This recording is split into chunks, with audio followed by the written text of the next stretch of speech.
함께 기도하심으로 11월 13일 월요일 매일 예배 시작하겠습니다. 기도합니다. 사랑과 은혜가 풍성하신 하나님, 오늘도 하나님께서 우리에게 주시는 이 매일 예배에 하나님의 은혜 가운데 시작할 수 있도록 허락하시니 감사합니다. 하나님, 오늘도 우리의 삶을 먼저 돌아보며 나아가길 원합니다. 이 시간 우리가 은혜의 자리를 사모하는 마음으로 주님의 말씀 앞에 나아가게 허락하여 주시고, 이 시간 우리가 열린 마음으로 하나님 말씀을 들을 때에 우리를 향하신 하나님의 뜻과 또 하나님의 계획하심을 발견하고 살아계신 하나님과의 인격적인 만남이 이루어지는 귀한 예배가 되게 허락하여 주시옵소서. 하나님은 영이시고 예배하는 우리 모든 성도가 영과 진리로 예배해야 할 줄로 믿습니다. 오늘도 우리가 이 매일 예배 시간 가운데 성령 충만함으로 예배하는 자가 되게 하여 주시옵소서. 하나님, 우리 성도인들의 삶을 주님께 맡겨드립니다. 어느 곳에 있든지 간에 원근 각처에서 우리 하나님께서 함께 동행하여 주시고, 무엇보다 우리가 구원받은 하나님의 자녀로서 살기에 부족함이 없도록 하나님들 우리를 세워주시고 그리스도의 향기를 낼 수 있는 귀한 거룩한 주님의 백성들 되게 주님께서 이끌어 주시옵소서. 오늘도 우리의 연약한 모습 하나님께서 아시오니 우리가 하나님 말씀 앞에서 다시금 회복하고 우리가 용기를 얻고 또 이 말씀대로 순종할 수 있는 귀한 믿음을 통하여서 하나님께서 약속하신 그 언약의 말씀이 성취되는 귀하고 축복된 시간이 될 수 있기를 간절히 원합니다. 말씀과 함께하는 모든 성도님들에게 주님께서 동일한 은혜와 축복으로 함께하여 주시옵소서. 감사하며 예수님의 이름으로 기도하옵나이다. 아멘. 찬송가 390장 함께 하시겠습니다.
오늘 말씀은 잠언서 16장 1절부터 19절까지 말씀인데요. 같이 말씀 함께 읽도록 하겠습니다. 마음의 경영은 사람에게 있어도 말의 응답은 여호와께로부터 나오느니라. 사람의 행위가 자기 보기에는 모두 깨끗하여도 여호와는 심령을 감찰하시니라. 너의 행사를 여호와께 맡기라. 그리하면 내가 경영하는 것이 이루어지리라. 여호와께서 온갖 것을 그 쓰임에 적당하게 지으셨나니 악인도 악한 날에 적당하게 하셨느니라. 무릇 마음이 교만한 자를 여호와께서 미워하시나니 피차 손을 잡을지라도 벌을 면하지 못하리라. 인자와 진리로 인하여 죄악이 속하게 되고 여호와를 경외함으로 말미암아 악에서 떠나게 되느니라. 사람의 행위가 여호와를 기쁘시게 하면 그 사람의 원수라도 그와 더불어 화목하게 하시니라. 적은 소득이 공의를 겸하면 많은 소득이 불의를 겸한 것보다 나으니라. 사람이 마음으로 자기의 길을 계획할지라도 그의 걸음을 인도하시는 이는 여호와이시니라. 하나님의 말씀이 왕의 입술에 있은즉 재판할 때에 그의 입에 그르치지 아니하니라. 공평한 저울과 접시 저울은 여호와의 것이요 주머니 썩의 저울추도 다 그가 지으신 것이니라. 악을 행하는 것은 왕들이 미워할 바니 이는 그 보좌가 공의로 말미암아 굳게 섬이니라. 의로운 입술은 왕들이 기뻐하는 것이요 정직하게 말하는 자는 그들의 사랑을 입느니라. 왕의 진노는 죽음의 사자같이 같아도 지혜로운 사람은 그것을 쉬게 하리라. 왕의 희색은 생명을 뜻하나니 그의 은택이 늦은 비를 내리는 구름과 같으니라. 지혜를 얻는 것이 금을 얻는 것보다 얼마나 나은고 명철을 얻는 것이 은을 얻는 것보다 더욱 나으니라. 악을 떠나는 것은 정직한 사람의 대로이니 자기의 길을 지키는 자는 자기의 영혼을 보전하느니라. 교만은 패망의 선봉이요 거만한 마음은 넘어짐의 앞잡이니라. 겸손한 자와 함께하여 마음을 낮추는 것이 교만한 자와 함께하여 탈취물을 나누는 것보다 나으니라. 아멘. 여러분 자녀가 있으신 분들은 아마 공감하실 겁니다. 여러분이 부모로서 자녀에게 어떤 자녀의 모습이나 또한 말투 아니면 그들의 삶을 보면서 우리가 때로는 슬퍼하기도 하고 기뻐하기도 하고 환희를 느끼기도 하고 또한 안타까워하기도 하죠. 부모의 입장에서 봤을 때 이 부모를 기쁘게 하는 그러한 자녀는 어떤 자녀라고 생각하십니까? 워낙 다양한 대답이 나올 것 같은데요. 뭐 이럴 수도 있겠죠. 부모님께 자주 안부를 묻는 자녀일 수도 있겠고요. 그리고 어떤 경우에는 이 부모님이 하는 말을 아이들이 잘 순종했을 때 부모의 기쁨이 될 수도 있습니다. 혹은 학생이라면 자기의 본분인 학생의 직분을 잘 감당하여서 학교 생활을 잘 하는 그것도 부모가 기뻐할 수 있는 이유겠죠. 그리고 사람은 그 친구를 보면은 그 사람의 됨됨이를 알 수 있다라고 하는 말처럼 정말 좋은 그런 신앙의 친구들을 함께 어울리며 그렇게 살아간다라고 한다면 이 또한 부모에게는 기쁨이 될 수 있습니다.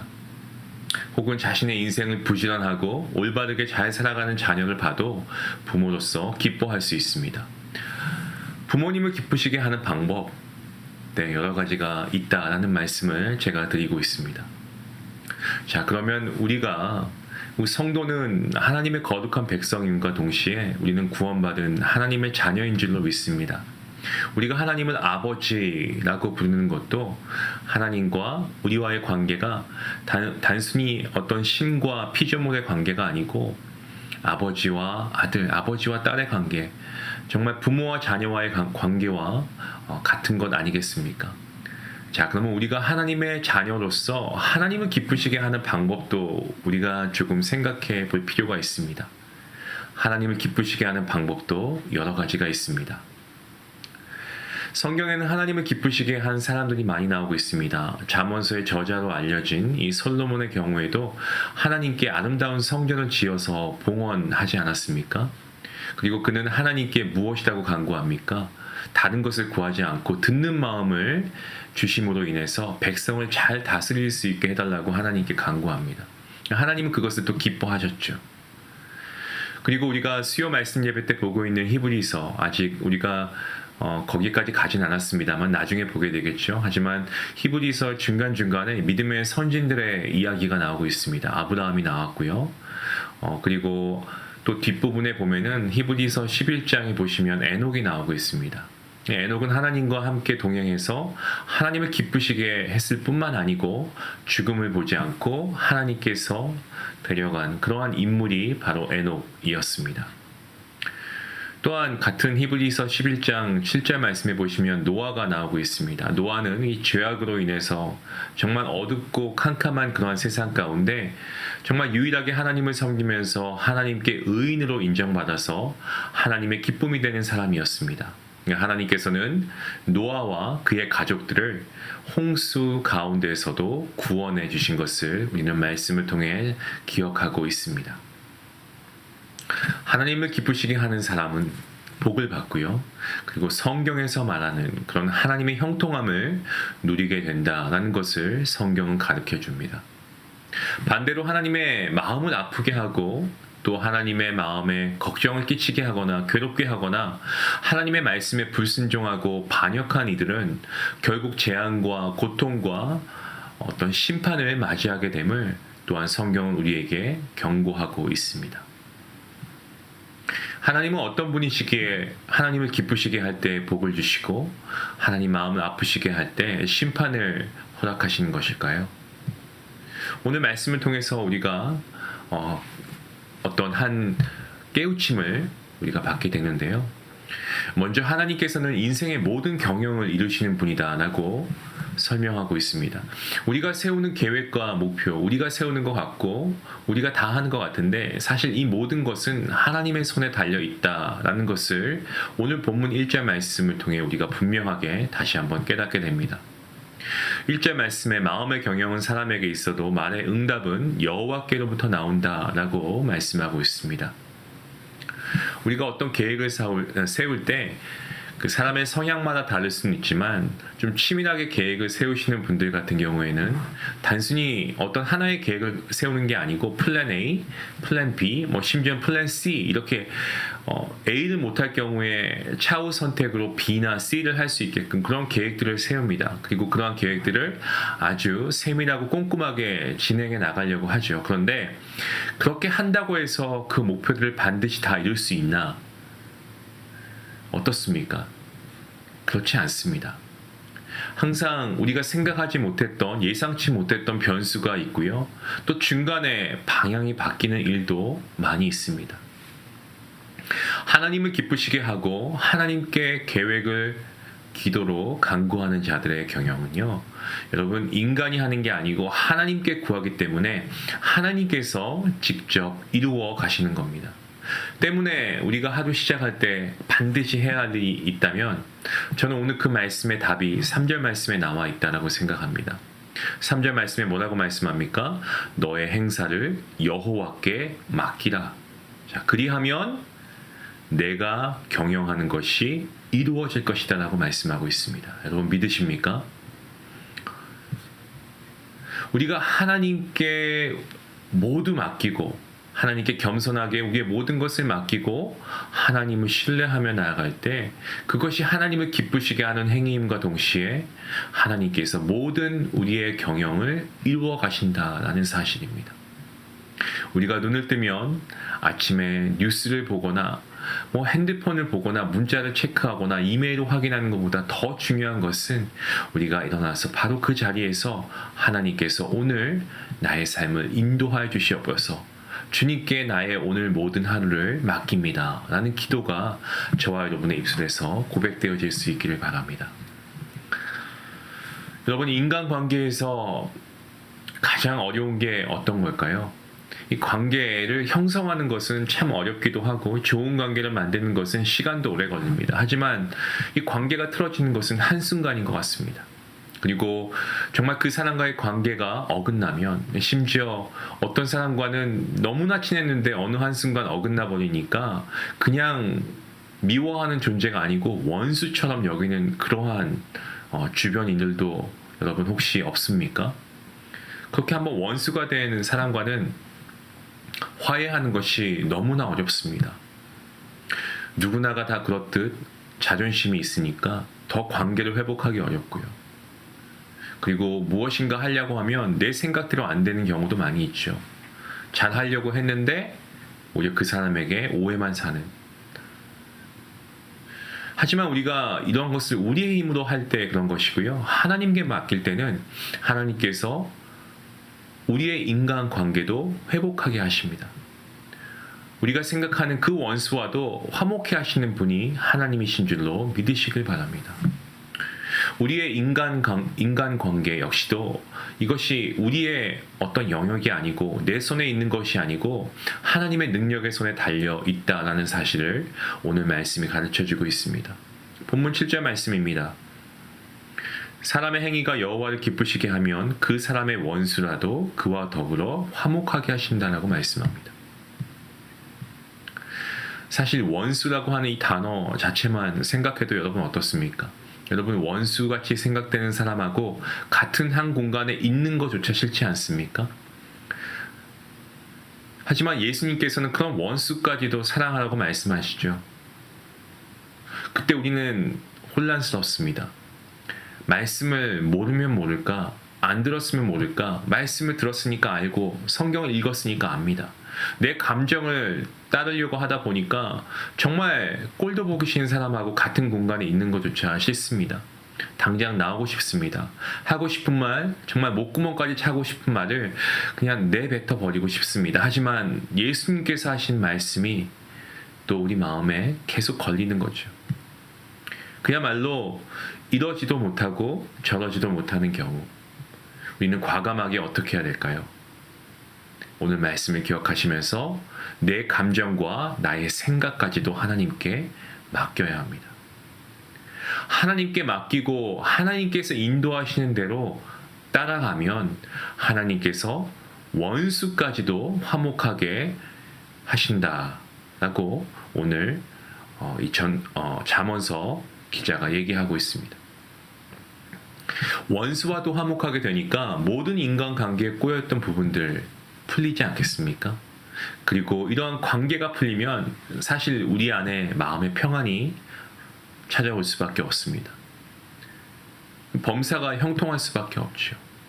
화목해 하시는 하나님, 우리가 이 하나님을 의지하고 그리고 이 하나님께 우리의 모든 것을 맡겨드릴 수 있기 원합니다. 또한 오늘 말씀을 통해 우리가 한 가지 깨닫게 되는 게 있습니다. 우리가 긴 인생의 길을 걸어가기 위해서는 물론 우리가 영생을 누린 자로서 이 영혼과는 비교할 수 없는 짧은 인생이지만 우리가 이 세상의 인생을 걸어가는 그러한 순간에 우리가 처음부터 올바른 길을 걷고 바른 자세로 걸어가야 할 이유가 있습니다. 우리의 인생을 내가 설계한다고 해도 그 인생을 살아갈 수 있도록 이끌어 가시는 분은 바로 우리 하나님이십니다. 때문에 본문 9절 말씀은 이렇게 우리에게 교훈하고 있죠. 사람이 마음으로 자기의 길을 계획할지라도 그의 걸음을 인도하시는 이는 여호와이시다라고 말씀하고 있습니다. 여호와 하나님께서 나의 손을 붙잡으시고 여호와 하나님께서 나를 이끄시고 내 걸음을 인도하시면 어떤 인생길의 장애물 그리고 함정 그리고 어떠한 어려움도 이겨내고 극복해 나갈 수가 있습니다. 아무리 잘 걷고 잘 뛰는 사람이라고 해도요, 자기의 힘만으로 걷고 뛰려고 하면은 반드시 인생에 어떠한 장애물에 걸려 넘어질 때가 있게 마련입니다. 우리 인간은 한치 앞을 볼 수 없습니다. 하지만 하나님은 모든 것을 아시는 지혜의 근원이십니다. 사랑하는 성도 여러분, 오늘 말씀을 통해서 우리의 모든 것을 하나님께 맡기시지 않겠습니까? 하나님께 맡기고 기도하는 자를 가까이 하시는 하나님이신 줄로 믿습니다. 겸손히 기도하는 자들의 계획을 이루시고 원수와 화목하게 하시고 우리의 걸음을 인도해 주시는 분, 우리의 하나님이신 줄 믿습니다. 오늘 우리가 이 매일 예배를 통해서 이 말씀을 듣고 내가 가지고 있는 계획과 해야 할 일들, 이루어야 할 목표들 우리가 한번 생각해 보고요. 그것들 하나도 빠짐없이 우리의 계획과 걸음을 인도하시는 우리 전지전능하신 하나님께 맡겨드릴 수 있기를 원합니다. 사랑하는 성도 여러분, 하나님께 맡기십시오. 하나님께서 가장 형통한 길로 인도해 주실 줄로 믿습니다. 같이 기도하시겠습니다. 하나님 감사합니다. 오늘 말씀을 통하여서 오늘 우리가 정말 신뢰하고 우리가 온전히 우리의 삶을 맡길 수 있는 분은 하나님밖에 없음을 다시 한번 깨닫게 됩니다. 모든 세상, 온 우주 만물을 말씀으로 창조하시고 지금도 모든 질서가 하나님의 손에 달려있는 줄 믿습니다. 만물의 주관자 되시는 하나님께 우리의 삶을 온전히 내어드리고 또 우리의 모든 관계까지도 하나님께 우리가 맡겨드릴 때에 우리의 관계가 회복되고 우리의 마음에 평안이 찾아오고 행복한 가정, 행복한 믿음 생활, 행복한 우리가 일터에서의 삶을 우리가 살아가게 될 줄로 믿습니다. 어느 작은 것 하나까지도 우리가 모든 영역에서 하나님께서 우리의 삶을 경영하시도록 우리가 내어드리고 우리는 하나님이 말씀하시는 대로 순종하며 그 뜻대로 살아갈 수 있는 귀한 복된 성도님들 될 수 있도록 인도하여 주시옵소서. 감사하며 예수님의 이름으로 기도합니다. 아멘. 하나님은 지혜의 하나님이십니다. 하나님은 못하시는 것이 없는 전능하신 하나님이십니다. 하나님께 못 맡길 이유가 없습니다. 오늘 이 말씀대로 하나님께 우리의 삶을 온전히 맡겨드리시고 여러분의 묶여있는 관계도 하나님께서 화목해 하실 줄 믿으시고 하나님께 나아갈 수 있는 복된 성도님들 될 수 있게 해달라고 같이 함께 기도하겠습니다.